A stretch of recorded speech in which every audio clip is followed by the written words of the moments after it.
Chapter 7, Text 19. Bahunam janmanamante jnanavan mam prapadyate vasudevam sarvamiti sa mahatma sadurlabha. After many births and deaths, he who is actually in knowledge surrenders unto me, knowing me to be the cause of all causes and all that is.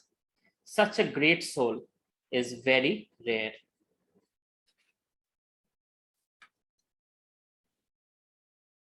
So we had read that few verses ago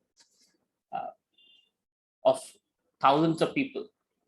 Manushyanam sahasreshu kaschit apitisit hai, right? Very less people of all the hundreds of thousands of people who are interested in spirituality want to know about Krishna. And of those people, very few actually know me, Krishna says. So here also something similar is being stated by Krishna, that Bahunam Janmanam Ante. After many, many births, Bahunam Janmanam Ante. Jnanavan Mam Prapadyate. So Jnanavan, the Jnani, the learned scholars, they come and surrender to Krishna. Vasudevam Sarvamiti, Sa Mahatma Sudurlabha. So Vasudevam Sarvamiti. Vasudeva is everything. Such understanding. Sa Mahatma is a great person who understands this secret. Vasudevam Sarvam Iti. Sa Mahatma, such a great person is Durlabh, is very hard to find. That's what Krishna is saying. So very few people actually realize Krishna as God. Right? Many of us here who came to Krishna consciousness also initially didn't really think Krishna is God. We thought Krishna was somebody. In fact, I was one of those people. Right? When I watched the Mahabharata by, I forget, Ramanand Sagar or something, right? And saw Krishna and how he was depicted. Karna was being killed. Crooked aspects of politics and whatnot. I was like, anybody can be God, but not Krishna. Not Krishna. Anybody else, you tell me Goddess Kali is God, sure. Lord Shiva is God, sure. Anybody is God, but not Krishna.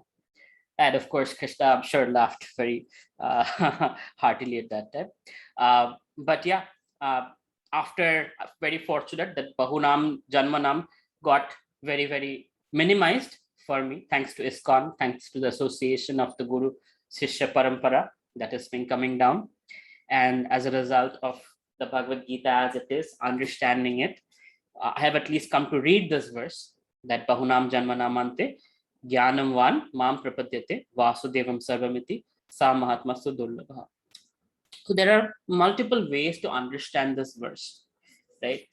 First of all is, one of the aspects is the Jnanavan, person who is a Jnani, great learned scholar.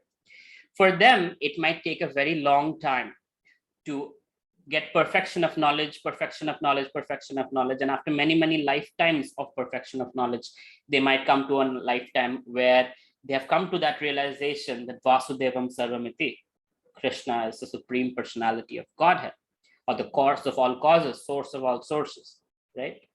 So Prabhupada used to call it that in the US, there are many, many tall buildings. In Chicago, there used to be this building called Sears Towers. Now it's called Willis Towers. It's 103 floors. It's actually 105 floors, but public is allowed only to 103rd floor. So every year they have this marathon where young athletic men, they go from the bottom of Sears Towers or Willis Towers to the top to 103rd floor.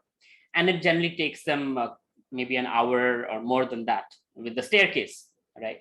And if you take the elevator, they have super fast elevators which go at 40 miles an hour, and you reach in literally a minute or minute and a half, like that, right? So 103 floors. So it's like when you go to the top of Sears Towers, you're like, oh, clouds are over there, right? So it's like that tall a building. So bhakti is also of that tall order. It's the elevator method.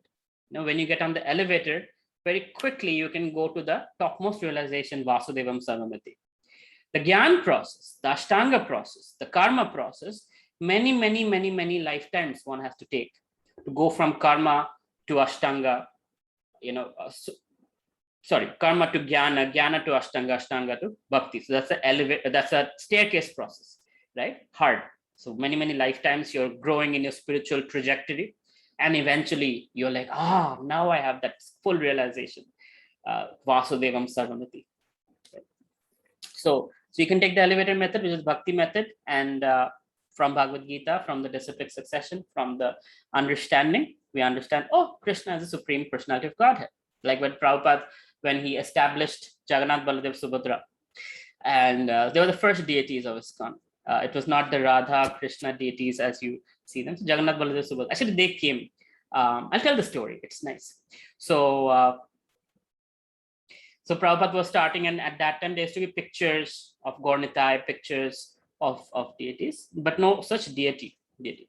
So one day, Mother Malati, who was now a GBC, at that time one of the earliest devotees of Srila Prabhupada, somebody's mic got unmuted. So she went to this Indian, like a antique store, and found like little dolls. And she asked, what are they? And the store owner said, these are Indian dolls. So she just picked up Jagannath, and she didn't buy it, by the way. She just picked it up, shoplifting. Brought him to Srila Prabhupada. And as soon as Prabhupada saw Jagannath, Prabhupada just fell on the floor paying obeisances. And she's like, what is going on? Why is Prabhupada paying obeisances to this doll? Prabhupada said, please go back to that store. There must be 2 more such similar, deities. Please bring them. So that's Baladev and Subhadra. So Mother Malati was nervous because she shoplifted. But still she went there and she asked, and lo and behold, there were Baladev and Subhadra, and she brought them back. And her husband to be later on, Shamsundar Prabhu, Prabhupada told him, please carve large deities of Jagannath, Baladev, Subhadra. This is happening in San Francisco, by the way. Carve these small deities and the large deities, take large logs and carve them, and we're going to worship them. So another nice story. So Shamsundar Prabhu and other devotees were like, okay, where do we find logs? And back in the days, Hare Krishnas didn't have any money. They were all hippies, and they were practically penniless, and generally like induced by LSD and drugs and things like that. So still some devotees got together. They're like, so California is known for the redwood forests, a lot of redwood trees. So they went to the redwood forest. They had no money. Redwood is expensive. And Shamsundar Prabhu, along with other devotees, went there, and the gatekeeper said, okay, you have to enter your name and everything. What do you need? They're like, we need logs, one large log that can be broken into 3 pieces. So it's like, okay, yeah, you can go and find the piece you like. So the devotees went inside, and they were like, okay, they're going to ask for money. How are we going to pay for money? But back in the days, they had amazing faith in Krishna. So they were like, Krishna will somehow manifest himself. So let's see how Krishna plans it out. We have to just go get the log. Prabhupada said, need the log. We'll get the log. So they go inside, they get the log. And when they come out, there is no doorman. There is no security. So they just walk away with the log, redwood log. And that's it, Then Shamsundar Prabhu cuts it up and makes it into Jagannath, Baladev, Subhadra. And he starts carving them, looking at the small deities. So one day Prabhupada came to see Shamsundar Prabhu carving Jagannath, Baladev, Subhadra, just to see how it's going. And he wanted Rath Yatra to happen in San Francisco. So Prabhupada comes and he sees that Shamsundar Prabhu, his box of cigarettes is on top of Baladev's head. So Prabhupada didn't overreact or anything like that. And he just gently told Shamsundar Prabhu, the distance between you and Krishna is this big. That's the size of cigarette butt. That's how much the distance is. You should give that up. Slowly, every day, if you're having like 3 or 4 cigarettes, you can reduce it to once a day, then maybe a few times a week, maybe once a week after that, maybe once a month after that, and slowly get rid of this habit of smoking. And Shamsundar Prabhu said, okay, fine. And like that, he got rid of smoking, and Jagannath, Baladev, Subhadra were beautifully painted and carved, and they were installed. If you see the older Rath Yatra videos, you will see them. Very, very beautiful. And then, there's another devotee who was a mechanical engineer who built the first Rath Yatra chariots, literally as big as Jagannath Puri chariots. And San Francisco is not a plain land. It's actually hills, so it's hills and valleys. So Rath was going down, people had to like hold it back, and it would go up, they had to push it up, all kinds of funny things happened. But those were the early days. These were teenagers practically who were coming to Krishna consciousness. They had no idea. But my whole point of sharing this was when Prabhupada showed them, this is Jagannath Baladev Subhadra, this is God, this is how God looks like. These devotees were so innocent and so accepting. They're like, oh, okay, we didn't know how God looks like. In Christianity, we just thought God has long beard and he's looking up from heaven and he's saying, you're going to hell, you're going to heaven, you're going to hell, you're going to heaven. And Prabhupada is saying, this is God, this is how it looks like, that's God's brother and that's God's sister. Okay, fine, that's how he looks like, that's God, accepted, right? So it was very simple. For them, it was not so much complications. And for them, Prabhupada said, Krishna consciousness is simple for the simple, complicated for the complicated. If you want complicated philosophy, there are umpteen number of books and scriptures that can complicate the hell out of things. If you are simple, Vasudevam Sarvamiti, Sa Mahatma Sudurlavaha. Right? Krishna is everything, he's the Supreme Personality of Godhead. Okay, accept it. And moving on with life. But yes, we are not telling you to be dogmatic, right? Of course, we are reading the Bhagavad Gita. We don't want to be dogmatic. We want to understand God. We want to understand logically. We want to understand, spiritually. We also want to understand intellectually, right? But one of the names of Krishna is Adhokshaja, which means Adho Akshaja. He is beyond the mind and senses. So with logic, we can only go so far. We can come to the conclusion there is a creator. That's about it. But that creator is bluish black in complexion, playing the flute on the banks of Yamuna, stealing the clothes of the gopis, lifting Govardhan Hill with his little pinky. All of that is beyond logic and beyond mind and senses. So no logic works there. But we can come to the logical understanding that there must be a creator. There's a source of all sources, right? Logical conclusion. But logic is not everything when it comes to understanding Krishna consciousness. So long story short, but coming back to the point, Vasudevam Samam. So bhakti process is elevator method. Quickly, one can elevate to the highest conclusion. And the other processes, the karma ladder, yoga ladder, Gyan ladder, many births, one comes to this conclusion. So we might have been very fortunate that directly we came to bhakti, or we might have had many lifetimes in the past where many lifetimes of karma, gyan, ashtanga, and now we have come being born in the bhakti process, right? And coming to the ultimate conclusion that Krishna is the Supreme Personality of Godhead. In the purport, Srila Prabhupada says the living entity, while executing devotional service or transcendental rituals, after many births, may actually become situated in transcendental pure knowledge that the Supreme Person of Godhead is the ultimate goal of spiritual realization. In the beginning of spiritual realization, while one is trying to give up one's attachment to materialism, there is some leaning towards impersonalism. But when one is further advanced, he or she can understand that there are activities in the spiritual life and that these activities constitute devotional service.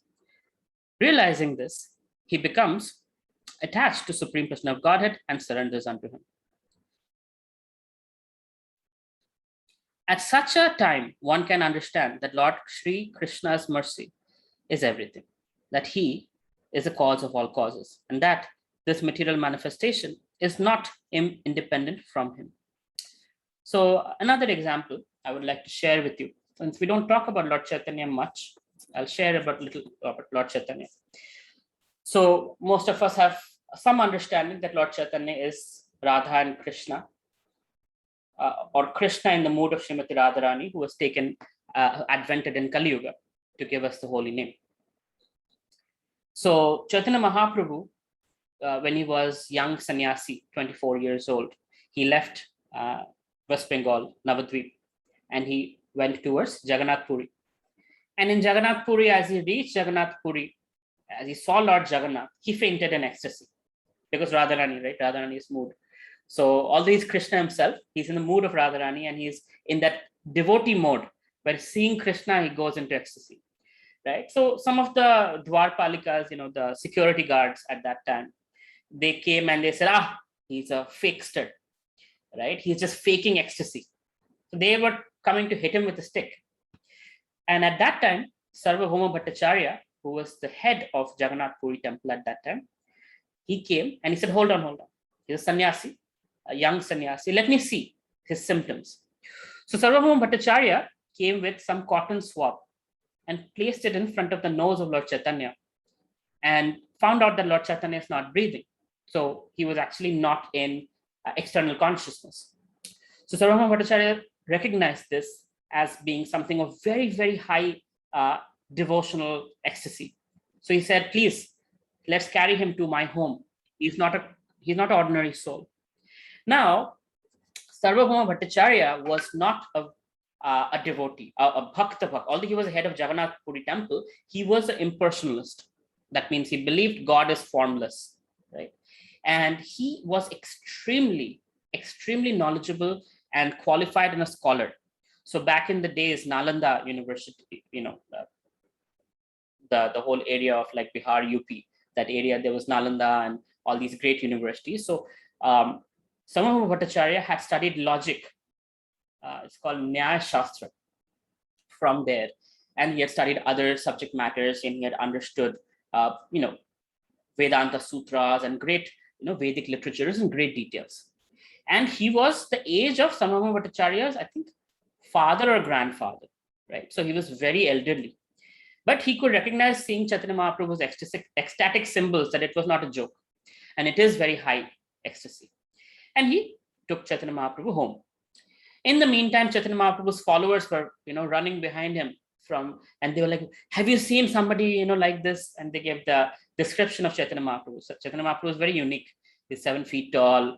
His hands, his arms are longer, stretch all the way to his knees. So which is all divine form. So anyway, so people could easily recognize when they would give description. They say, oh yes, he's in Sarvabhauma Bhattacharya's house.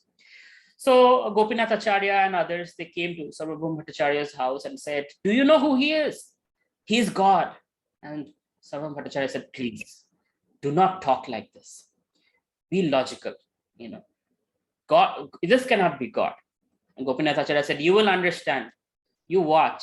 Let him come to his senses. So they knew how to bring Chaitanya Mahaprabhu back to his senses. He would always get fainted, thinking of Krishna. So they would just say, Hare Krishna, Krishna Krishna, Hare Hare, Hare Ram, Ram Ram, Hare, and Chaitanya Mahaprabhu would wake up. So they were used to it. So they did the same thing. Chaitanya Mahaprabhu was up, and, completely back in consciousness. And, Sarvabhauma Bhattacharya took good care of Chaitanya Mahaprabhu, fed him nicely, and all the other devotees from Bengal also were taken care of. And seeing Chaitanya Mahaprabhu, he was very beautiful, extremely good looking. So Sarvabhauma Bhattacharya said, you're a sannyasi, you're good looking, and you can easily fall into Maya.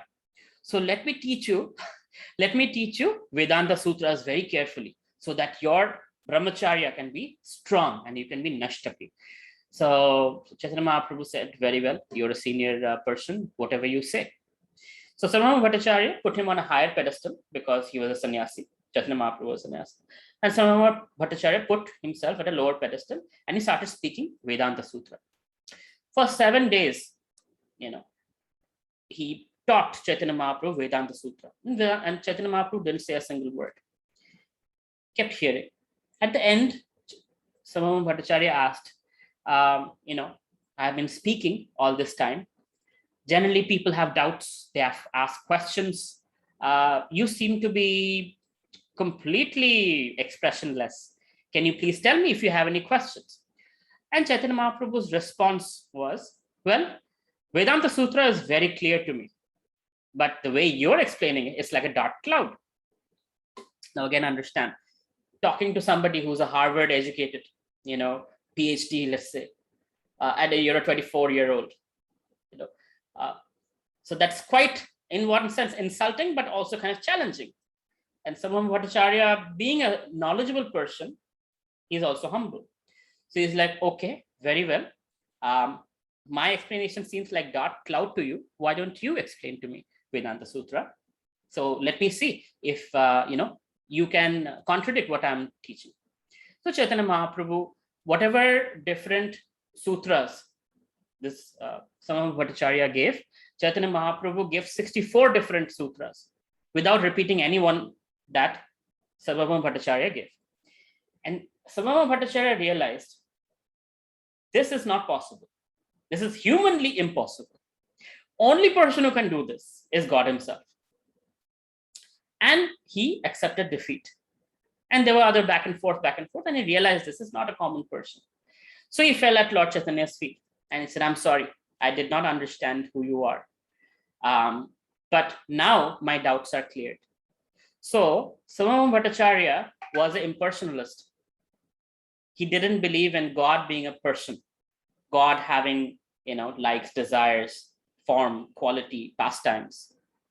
He was more on the impersonal side. But by the mercy of Chaitanya Mahaprabhu, he was uplifted immediately with bhakti. And Sarvabhauma Bhattacharya became a devotee, literally, by being defeated instantly, took to bhakti. And thereafter, it's wonderful pastimes. If we go to Jagannath Puri, if we have the fortune of going together, I'll show you those wonderful places of Sarvabhauma Bhattacharya's pastimes, and Chaitanya Mahaprabhu, where he used to stay in Gambhira, and Haridas Thakur, and wonderful Chaitanya Leela. And of course, Jagannath Temple. That's amazing. With Western devotees, they're not allowed inside. But with you all, you're all Indians. So very fortunate you can go. So, but here Srila Prabhupada is referring to that as we progress in the devotional ladder from karma, jnana, ashtanga, before bhakti, one can be impersonalist, right? Impersonalistic. But with proper knowledge and education, one comes to bhakti. Even if you look at the four Kumaras, when the Chatush Kumaras were entering Vaikuntha, they were impersonalist before they entered Vaikuntha. But as they came closer and they smelled the tulsi from Lord Narayan's lotus feet, that gave them personalism. And that's so, but the Dwarpalikas, Jay and Vijay, they took the four Kumaras as impersonalists. They said, sorry, no room for you. You cannot enter Vaikuntha. But by just smelling the tulsi of the lotus feet of Lord Narayan, they have become personalists and bhaktas. But the Dwarpalikas didn't know. So they said, sorry, no room for impersonalists into Vaikuntha. And then, of course, that these four Kumaras cursed them. They became Hiranyakashipu, Hiranyaksha. Nrsimhadev came to, kill Hiranyakashipu, and Varahadev came to kill Hiranyaksha, and etc. Long story.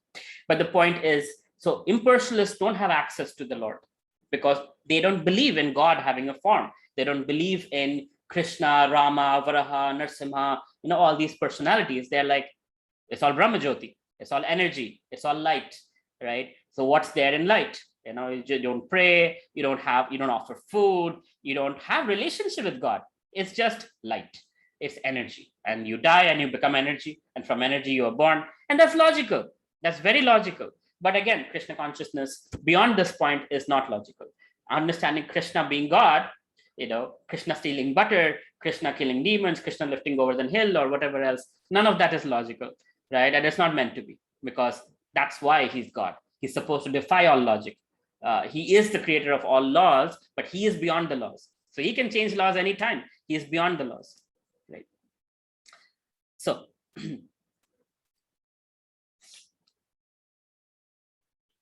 Amit is asking, Prabhu, you were discussing about visiting Vrindavan in December with the interested Prabhujis in the philosophy group. Are we really get the opportunity to visit Vrindavan with you?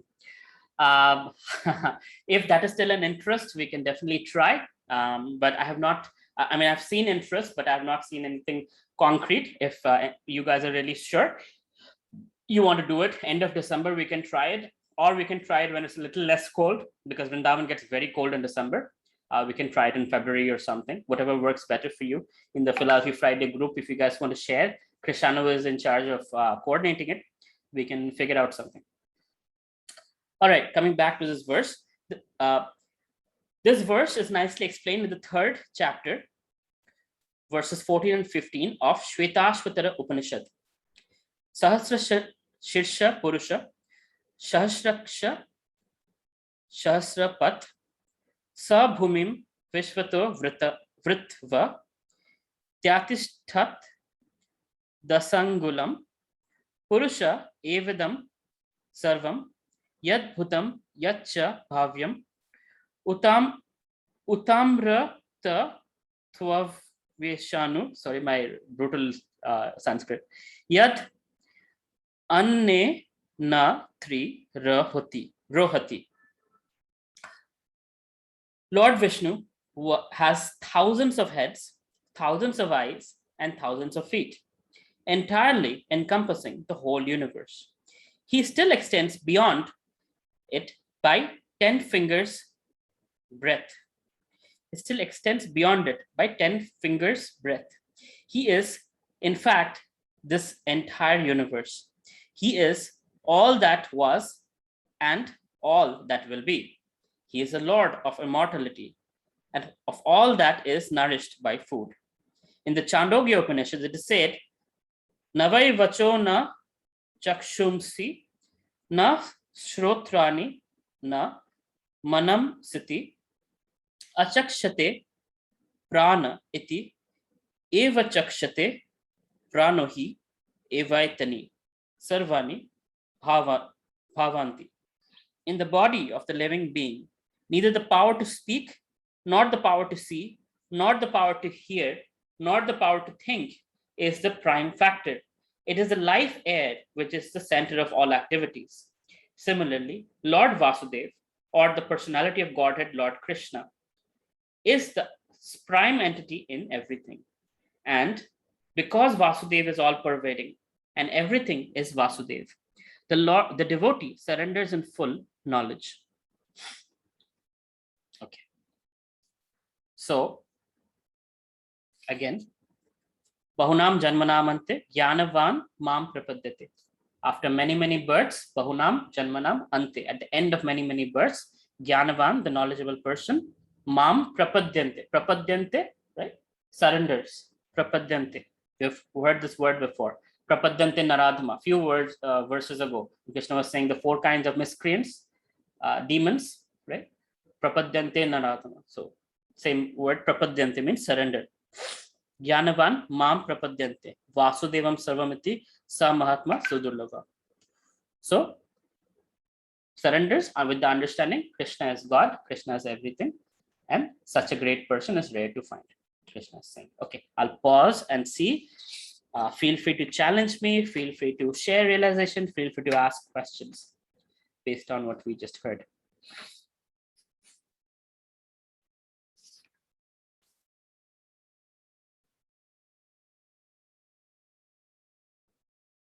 Okay, if there are no questions, I'll move on to the next verse. Text 20. There's another powerful verse, controversial one too. Kame sesya vitagyana prapadyante anya devata tam niyamam asthaya prakritya niyata swaya. Those whose intelligence has been stolen by material desires surrender unto demigods and follow the particular rules and regulations of worship according to their own natures. Right? So Krishna is first saying that those who are intelligent, those who are after many, many births, great personalities, knowledgeable personalities come to the conclusion, Vasudevam Sarvamati, Krishna is God, that's it. But those whose minds and intelligence is taken over or stolen by material desires, calm, lusty desires, such people surrender to demigods or devatas and follow the particular rules and regulations of worship according to their own nature. So those who are mode of ignorance, right? They will worship goddess Kali and cut goat and do all kind of sacrifice, and that's their worship process. Then there is worship in the mode of Rajasic, right? You give me something, I'll give you some coconuts, right? Business oriented worship. And then there is Sattvic worship. Somebody can worship Surya Dev, Surya Pranam, or demigod worship of different kinds that are, or even worshipping great personalities, forefathers, etc. But beyond goodness is worshipping of Vishnu or Krishna or Narayan or Vishnu Tattva. It could be Rama, Narsimha, Kurma, Matsya, any of the Vishnu Tattvas, right? Not different. They're the same person, same Krishna in different yugas come in different forms. But that is our exclusive bhakti. Krishna is saying, knowledgeable person goes there. But one whose intelligence is stolen by material desires, lusty desires, such personalities go to worship demigods. Why? Because demigods provide them with materialistic things. You ask Krishna for materialistic things, Krishna will give it to you when you deserve it, when you can handle it, when it doesn't destroy you. But demigods will be like, is it in your bank account? I will give it to you. If it's not in your bank account, sorry, cannot give it to you. Krishna will be like, is it your desire? Fine. Is it in your bank account? Yes. But if I give it to you now, you cannot handle it. Let me prepare you and then give it to you. Sometimes it is not in your bank account, but you desire it. It's for your pleasure. Fine. Let me prepare you and let me give it to you, even though it is not in your bank account. So that is Krishna. Krishna can fulfill your desires even if it is not in your karmic bank account. But a demigod cannot fulfill your desires if it is not in your karma. A demigod can only fulfill your desires to the degree it is in your karmic bank account, which is for lifetimes that you have been building or breaking. We don't know what is a karma. So that's the difference, right? So those who are like, I want it and I want it now, they go to demigods because they're like, oh, Krishna takes a long time. I'll rather get it quick. So for example, parents are like, I'll give you a cell phone, when you go to class 8, or when you, when you can handle a cell phone, or I'll open a bank account for you when you are whatever age, right? That is legal age for bank accounts. But somebody might be like, oh, let me figure out a way to do that faster, earlier. Fine, people do that. So that's the difference here. But the word that Krishna is using is important to understand, that those whose intelligence is lost, they go to demigods. Why? Because when you get these things from demigods, you're again in the cycle of birth, death, old age, disease. Take another birth, and again karma, action, reaction, action, reaction, action, reaction. At best, if you're very, very devoted to the demigods, you will go to heaven. Then again, you will come back to Earth planet. Again, you will go to heaven or hell. Again, come back to Earth planet, and you're going merry-go-round constantly in the material world. But if you go to Krishna and you still have material desires, Krishna will fulfill those desires in the right due course of time and devotionalize it. He will Krishnaize it or devotionalize it, thereby giving you devotional credit. So it will not be karma. It will be akarma, right? So we have learned before in chapter 4, karma, akarma, vikarma.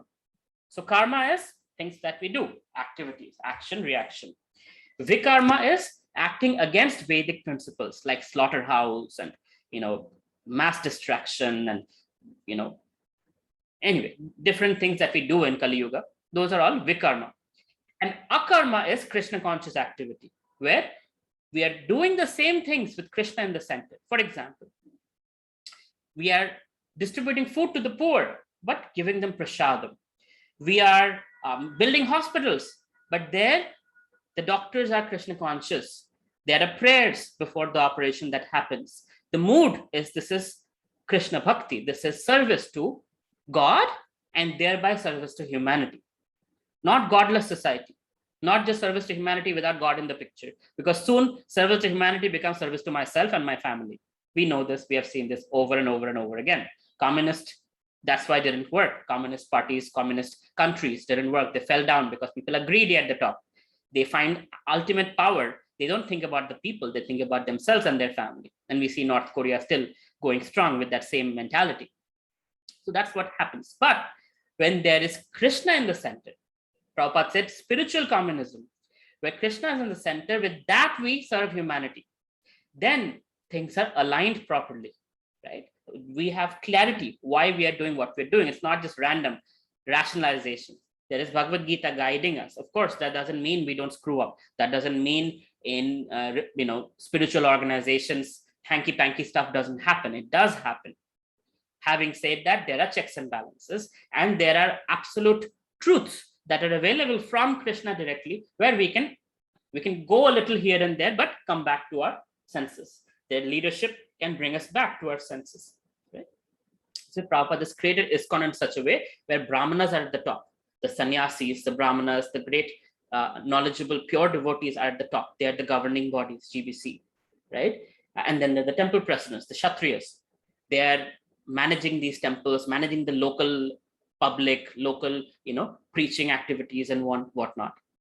And then there is the Vaishyas, the fundraisers and whatnot, for doing fundraising projects. And then there are the Shudras, people who are just doing the basic activities and whatnot. So there is the whole system of Varnashram Dharma within ISKCON also, if you take a look at it. And that's why there are checks and balances. Is there terrible things happening with money and power and everything else? Yes, it does happen. But do they get fixed also? Yes, it does get fixed. There are, because we are in Kali Yuga, we are in the material world, there are people, even devotees, who have lusty brains, who have greedy minds, and they might falter here and there. But because they know the Bhagavad Gita, and if they have loyalty towards the guru and their mentors, quickly they are brought back into the folds of Krishna consciousness. So one might deviate and get here and there, but with the proper guidance and the proper philosophy and the proper understanding, we can come back to the folds of Krishna consciousness. Sometimes, if we don't come back to the folds of Krishna consciousness, Radharani might just kick us out. So some people leave ISKCON, for example, and that's not they're leaving it; they're actually being kicked out because of their mentality, the materialistic mentality, where they are trying to, same things we do in the material world, using power and money and to rule it over other people. Whereas the bhakti process, I want to be your servant, right? The higher you are, the lower you think of yourself to be. That I am serving everyone. Guru is thinking, all my disciples, I am their servant, right? Temple president is thinking, I am servant of all the congregation members. The sannyasi is thinking, I am servant of all the temple presidents, congregation members, all their new devotees. I'm everybody's servant, right? So in devotional setting, the mood is servant of the servant of the servant of the servant of the servant. And the materialistic setting is, the more I can be boss, kartahamiti mannate, right? The more I can be above everybody, I have more dominance over others. And that's what makes me powerful. So when that mentality comes into devotional practice, one loses taste for Krishna consciousness. And before you know, people are saying ISKCON is a bad organization, or bhakti doesn't work, or this Bhagavad Gita and Krishna, irrelevant. This is all mythology. And they run away. And that's okay. This is not supposed to be for everyone. This is for selected few. Right? Just like diamonds. Not everybody can buy diamonds. It's for selected few. So similarly, in this case, the bhakti process is such that if one is not sincere about it, it might take them few lifetimes to understand Vasudevam Sarvamiti. Because such a Mahatma is Sudurlabha, very rare to find. I hope my repeating the verses multiple times, you're getting memorized for you.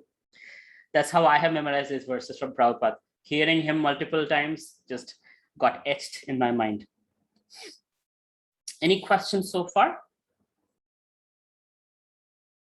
Any discussion points? I have been asked with all your feedback that I should ask questions, we should have more discussion. So I will pause here at text 20. Shivam, please note. And we'll get into some discussions. So if you have any questions, I'll answer them. If not, I'll ask some questions and we can have discussions based on that. All right. So what's wrong with demigod worship?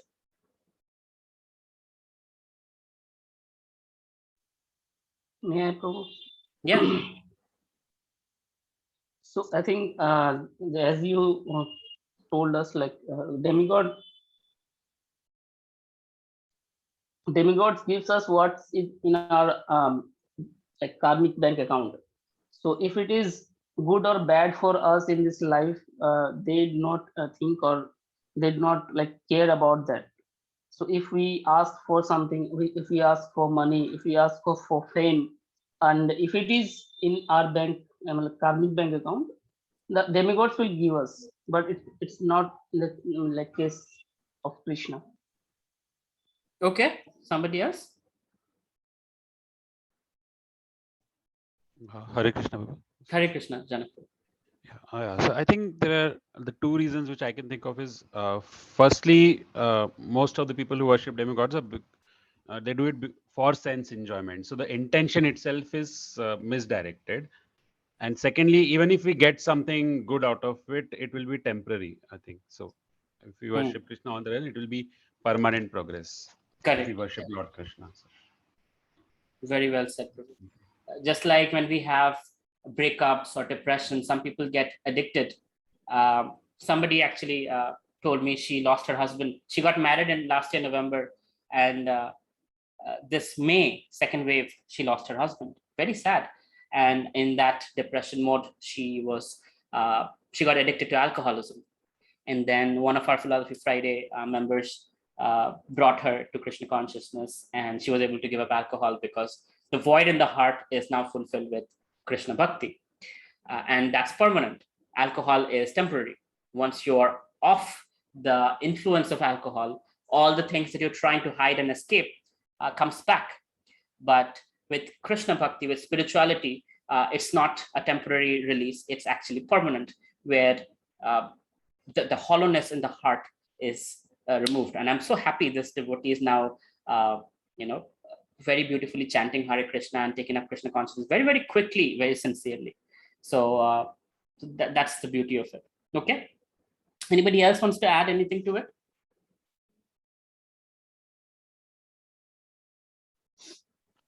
Hare Krishna, Hare sir. Krishna, Prabhu. Yes, Preetham Prabhu. Please go ahead.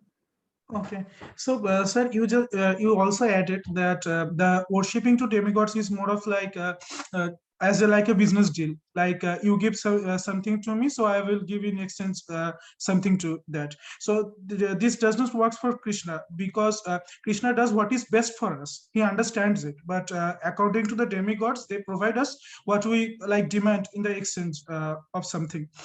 Also, as Prabhu has said before, I would just like to add this point as well. Thank you, Prabhu. Thank you. Yogesh Prabhu? Hare Krishna, Prabhu. Prabhu, I have a question. So all of the Vishnu Tattvas and Krishna and everyone has certain, is categorized by set of characteristics and qualities and whatnot. But how is it even possible to contain such personality in a defined set of characteristics and qualities then? Would that not contradict? So you're saying that so Krishna's qualities cannot be limited? Yes. So let's say I'm not sure about the number. So let's say Mahavishnu's quality is like 63 qualities, and Shiva's quality is 64, and Krishna 66, and things like that. No. It's not like that. There are unlimited qualities, but you can say like 64 main qualities or 64 manifestations of qualities.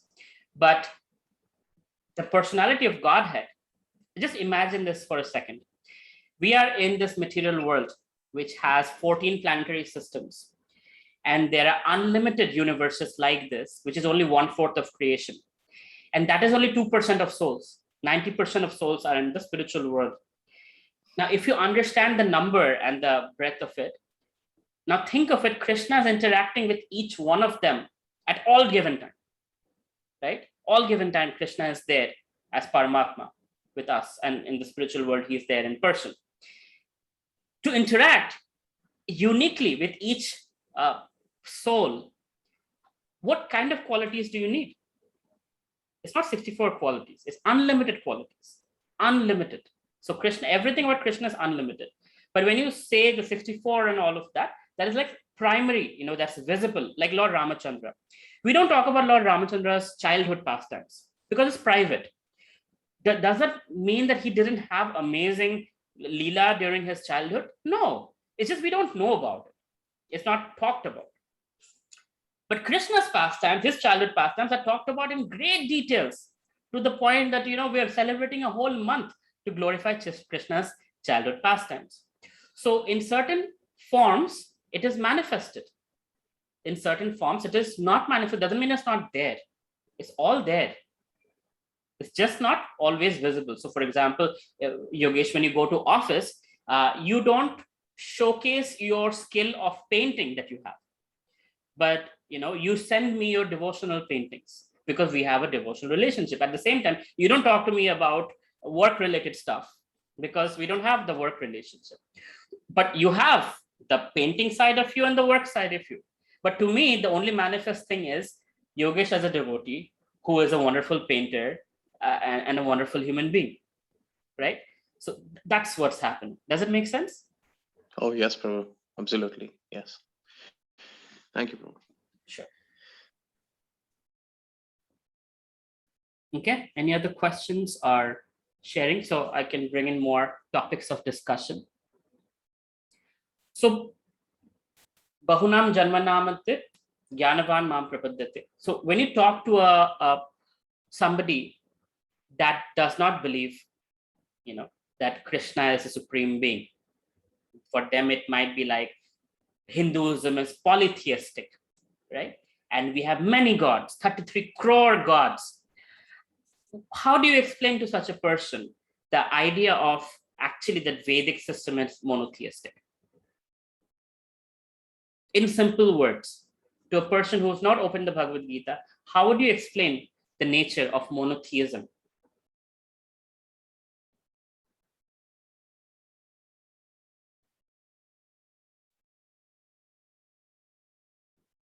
Pooja Mataji, can I ask you, since you're a professor and it's by profession, you are always, taking complicated things and making them easy for students?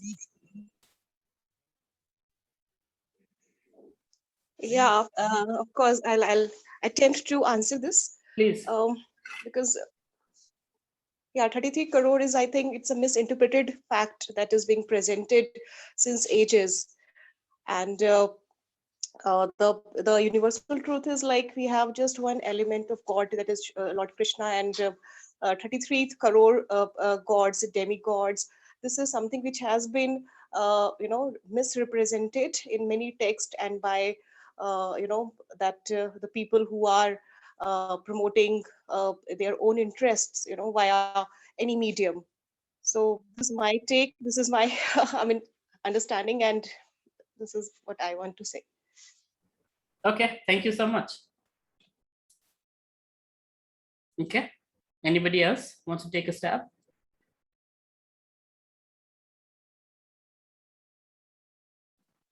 Hare Krishna, Prabhu. Hare Krishna, Krishna Prabhu. Prabhu, I'm just trying it. So if I have to explain to someone in simple words, then I could tell them that yes, there are many demigods, but the main thing which we want to come to is that they all have a source. So by this, we can kind of show them the path that they all get their powers from somewhere. They all exist from one source, which we have always seen in every case, that like the most smallest element is an atom and everything is after that. So by this we can tell them that like there is a source, and afterwards, like in detail, that source is Krishna. So am I on the path? Like if I'm an outsider, I would be a little confused. Okay. The curse of knowledge is hurting you. Okay. You've So seen my video, right, on curse of knowledge? Yes, Prabhuji. When you know something, you're in that bubble. So certain concepts feel very obvious to you, but to an outsider, you need to speak more simply so they can grasp it and understand it. Maybe I should make it more clear. Let's say a Hindu, let's have two kinds of people. A Hindu is asking you that we are a polytheistic religion, and a person of another religion is saying, oh, you're a polytheistic religion. How would you explain them that we are a monotheistic, process of bhakti? Maybe that's how I should ask. So Prabhuji, when a Hindu is telling me, then I could definitely tell him to read the scriptures, what they say. Like in Bhagavad Gita, in Brahma Samhita, everywhere it is, and on Srimad Bhagavatam, everywhere it is mentioned. Because being a Hindu, like he would definitely have the concept of reading Shastras and like getting knowledge from there. So, and for an outsider, I can just give an example. Okay, so and for an outsider, maybe I can give an example of maybe the government, how it functions, that somebody is at top, who is a president or a prime minister. Then there is a cabinet of ministers. How will you convince them? That's something in your mind. That's something you know from the scriptures. But how would you convince them? That's what I'm asking. Okay, let's try. Anybody else wants to take a stab at this? Hare Krishna, sir, may I? Yes. I might be wrong, sir. So you just told about that the Hindus who believes that there are this like multiple gods in there, and why we should like worship to one god, right? So we can just if they have not read the Bhagavad Gita at that time, so we cannot say that Ramayana and Mahabharata is considered as epic, so they already know it. So Bhagavad Gita is a portion like from the Mahabharata itself, and if we just open the first verse of the book, it says that Sri Bhagavan Uvacha by Sanjaya himself.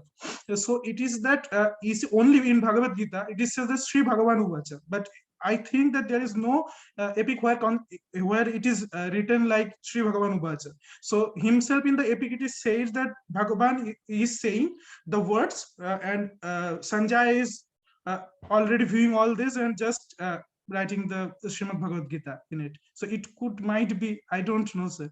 Okay, good. Try that out. All right. Who else? Hare Krishna, Prabhuji. Hare Krishna, Ragni Mataji. For to understand anyone simply, I'll show you this chart, Prabhuji. This Gokul Vrindavan is there, no, Prabhuji. This Brahma Jyoti, one universe, and everything. I'll try to explain them. They might understand simply, Prabhuji. Or else, still they are not understanding. I'll send this Philosophy Friday Zoom link so that they will attend your classes 3 to 4 sessions. They can understand, Prabhuji, easily.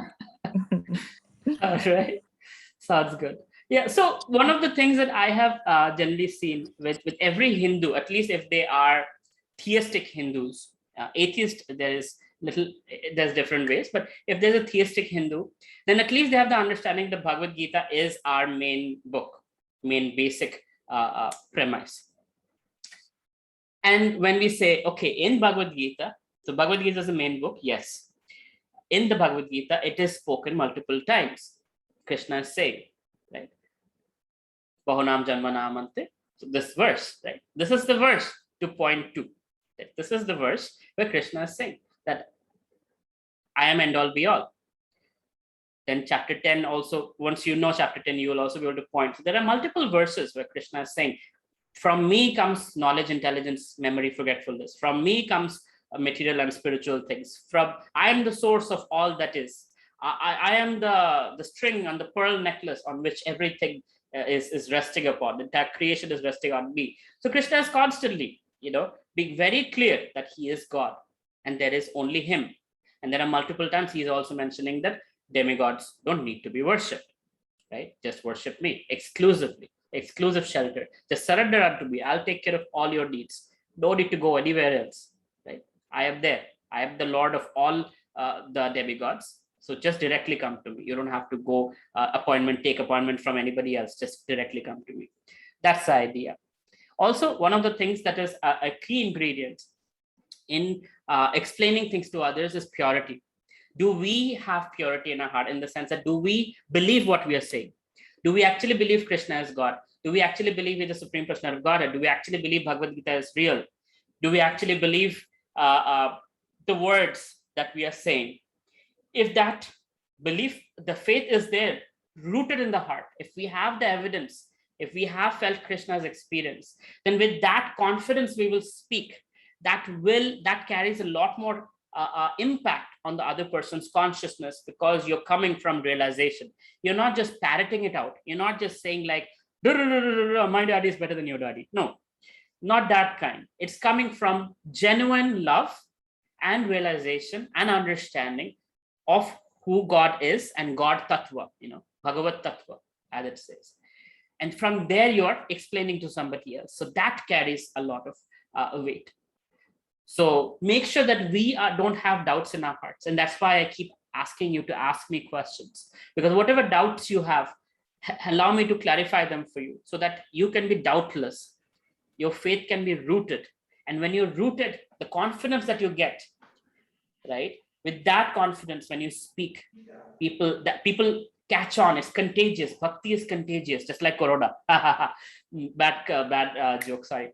But Bhakti is contagious. So one has Bhakti in the heart, and one has some level of purity. That means they have understanding and realization and perception of God. From that understanding, when we give it forward, it carries weight. People start thinking Like, at least let me give it some value, because the person talking to me is not dumb, is not crazy, has model lifestyle. So this person, if he or she is saying it, there might be some merit to it. Let me think about it. So that's also, so as in the investor pitch, I talk about ethos, pathos, logos, right? You need to have the logic, you need to have the emotional element, and you need to have the credibility aspect. So all three are important in terms of making sure what you're speaking has value and it's valued, right? So as you become teachers and preachers of Krishna consciousness, these are some things to understand. Prabhuji. Yes, Prabhuji, Prayash. can on this regard, can I share the story of Crazy Peter and how he sold all these books? Yes, sure. That would be amazing for the newer people who have joined. Thank you. Share it. Oh, that you're sharing it. You want me to share it? Okay. All right. Since you like stories. So in France, in Paris, actually, Srila Prabhupada was visiting Paris, and those, at that time, there was this homeless guy named Peter. He used to come to the temple asking for food and wanting to come inside, and the devotees would be like, "You're disgusting, you're dirty, take the food, eat outside. Don't come inside the temple. You stink, you take drugs, you're bad hair, you smell like urine. We don't want to be around you." So Prabhupada came, and Prabhupada, every morning he would go for a morning walk. So he went for a morning walk, and Crazy Peter, as he was called, he came and he fell at Srila Prabhupada's feet. He just jumped out of the bushes and just fell at Srila Prabhupada's feet and held on to it. And Prabhupada, devotees were like about to drag him out. Prabhupada said, "Please," and he just put his hand on him. It's like, "It's okay, it's okay." And then Crazy Peter went away. Prabhupada did his morning walk, came back, and the temple door was little open. The devotees realized somebody must have entered. Turns out it was Crazy Peter. And again, devotees were going to drag him out of the temple and throw him out. Prabhupada said, "Let him stay. Let him stay in the temple. Why are you dragging him out? Let him do some service, clean him up, give him a shower, give him clothes, clean him up, and let him stay." So it's literally like one of those homeless people that you see, like, clothes tattered, smelling, they've not showered in probably years, hair all disheveled. So devotees took him upstairs, cleaned him up, shaved him off, and gave him food, let him stay, because Prabhupada said nobody's going to question Prabhupada's instructions. So now this devotee started, or rather Crazy Peter, in the morning, he would clean the floor and clean the dishes and do menial service in the temple. And he would notice that these monks, every morning, they would take their breakfast and they would go for book distribution. So back in those days, temples were run by selling books. The Bhagavad Gita, Srimad Bhagavatam, Back to Godhead magazines, and other Ishopanishad and all these other books. So devotees, brahmacharis would go in the van in the morning and come back in the evening, right? And they would pack food, prasadam with them. So Crazy Peter one day told the devotees that, "Today I want to go with you." And they said, "You can hardly speak." So Crazy Peter would talk like, "Oh," like that. He could hardly speak because he was so, intoxication, drugs, mental illness, all of that had destroyed him. He could hardly speak. So they said, "You cannot even speak. How can you sell books?" But he said, "No, I want to go with you. I want to sell books." And they said, "Okay, you can come in the car. You can help us out here and there," because he was insistent. So he came in the car. So generally, the brahmacharis would take the van to the parking lot. They would stop at the parking lot, have their breakfast. Then they would take their the books from the van and go distribute them to the people of Paris. This Crazy Peter, while these other brahmacharis were having prasadam, Crazy Peter took a bag of books and he ran away. So devotees finished their breakfast. They didn't even notice Crazy Peter wasn't there. They didn't notice. They're like, "Where is?" Suddenly they're like, "What's happening? Where did Crazy Peter go? Oh my God, he took a bag of books. He must have just fled. Oh, we lost so many books. Oh, what do we do?" And then somebody said, "Oh, over there, look." And there was Crazy Peter distributing books of Srila Prabhupada's books, to people of Paris. And they were shocked. And Crazy Peter came back with an empty box. And the devotees had not even finished their breakfast. And here he had finished the whole box of books. And they were like, "How did you you're not supposed to give these books away. We ask for donation because we have to sustain. They said, yeah, I got donations. I didn't just give. He said, but you can hardly speak. What did you say? And Crazy Peter said, he pointed at Srila Prabhupada's picture and he said, he saved me. He'll save you too. Take this book. This book will save your life. He saved me. He'll save you too. Take this book. This book will save your life. And he was so genuine. And he was so speaking from his realization. This Prabhupada actually saved him. He was out in the dirt and sleeping outside. And here he was in devotional environment. So Prabhupada saved him. So that's all he knew. And that was his realization. And from that deep realization, he spoke. And people seeing his genuineness took those books and gave him donation. And that's what Prayash wanted me to describe. Thank you so much, Prayash, for reminding me of the story. But that's the glory of speaking from purity. And later on, so Indradumna Maharaj is actually narrating the story. And 20 years later, Indradumna Maharaj was in, I think, New York temple or some big temple. And he noticed this person. He remembers him from France. And he's like, he asked somebody, what's his name? And they said his name is so-and-so Prabhu. He was initiated by now. And Indradumna Maharaj walked up to him and said, I feel like I know you. He's like, yes, you know me. I was Crazy Peter. And now he has become, I think his name was Kushakrita Prabhu, something like that. And he had become a Sanskrit scholar. He was translating Srila Prabhupada's books into multiple languages in multiple countries. And he was giving Bhagavatam classes and Bhagavad Gita classes. And he had become a preacher and a scholar and an erudite personality, from being a homeless person who didn't have any, even the ability to speak. He was completely drugged up and everything. From that, cleared consciousness just by Prabhupada's mercy, Prabhupada touching him, blessing him and telling him, it's okay. Let him stay in the temple. Let him do some service. That's it. His life transformed. And he died as a scholarly, worshipable devotee of Lord Krishna. All right. Great end to our Sunday topic and also to our Damodar month. I hope you have all done your part in Damodar month. Shishira Damodar ki jai, Damodar month ki jai. Tonight is Rasa Leela happening. So you see the moon, it's very, very beautiful, right? Because Radha Krishna is dancing with all the gopis and Vrindavan. So just think of that and chant the holy names. It's really something to behold. In Vrindavan, especially if you are fortunate to go during this 2 days, the first day of Kartik and the last day of Kartik, when these Purnima moons are there, the moon looks unbelievable. Like literally there are 3 colors. There's purple, orange, and white. And it's like, whoa.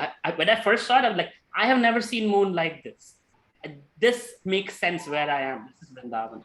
So very fortunate for all of us to be together in this holy month. Thank you for reading the Damodarashtakam, Bhagavad Gita, and thank you for giving your association. We're all very, very happy to be together studying Krishna consciousness in Kali Yuga in this period. Thank you very much. Srila Prabhupada ki jai, Bhagavad Gita ki jai. Hare Krishna, everyone. Have a good night. Hare Krishna. Hare Krishna.